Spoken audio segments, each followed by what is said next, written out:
So how do you train an athlete for a sport you've never experienced? Like I looked up everything I could find on obstacle course racing, which at the time was called mud runs.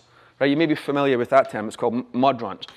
And I ordered all the books, and book 1 is strength training for obstacle course racing. Exercise 1, flies. Exercise 2, leg extension. And you're like, all right, nobody knows what they're doing here at all, right? So I tried to figure out, but this is my thought process. This is my cheat sheet. Number 1, you look at the athlete in front of you. Every phase, like I'd ask Sawyer, you have a clean FMS.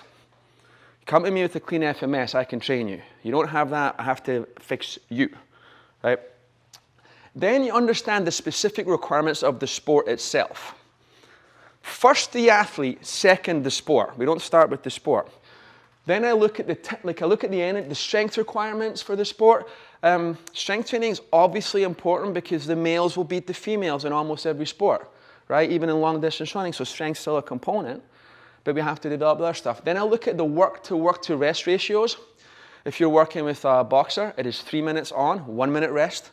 Regardless of what happens, these are the work to rest issues. MMA is 5 and 1, right? And you can start developing that. Other sports are continuous. Obstacle course is intermittent with its efforts. And lastly, anything specifically unique to the sport, right? So, with that in mind, here's how we broke down these races. Now, these races are 3-dimensional, all sports 3-dimensional. Asymmetrical, a lot of sport is. Unilateral, alive, right? Alive is you responding to things, right? I've always said this, that one of the beauties of the DBRT system using the sandbag is this: no 2 reps are the same. The sandbag is alive, right? It moves and you have to respond to it, right? So next year we're going to launch DBRT 2.0 and it will be a bag of kittens. Because when you move that around, they are really alive and you'll have to react a lot for them. It is reactive, things change, right? It is self-limiting and it is unpredictable. Now, sport exists on a continuum of predictability. Powerlifting is extremely predictable. It's not an insult to it. Golf is extremely predictable, but more unpredictable than powerlifting because you could hit a wayward shot.